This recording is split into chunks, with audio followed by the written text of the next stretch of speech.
میرا گھر ہی میری جنت تھا۔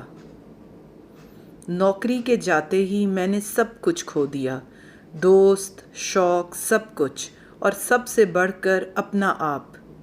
میں خود کو خود کے لیے ثابت کرنا چاہتی ہوں کہ میں کمزور نہیں ہوں۔ میرا گھر میری جنت تھا۔ میں کبھی اپنی جنت سے باہر نہیں نکلی تھی۔ جب نکلنا پڑا تو پتہ چلا کہ یہ دنیا ایسا درد دیتی ہے جو ناقابل واپسی ہوتا ہے۔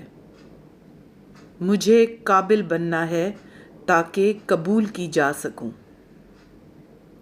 میں خود بت تراشتا ہوں، پوجتا ہوں، توڑ دیتا ہوں۔ لوگ مر بھی تو جاتے ہیں۔ میں محبت میں وحدانیت کا قائل ہوں۔ جو ایک کا ہوتے ہوئے کسی دوسرے کا سوچے بھی تو مذہب محبت سے خارج ہو جاتا ہے۔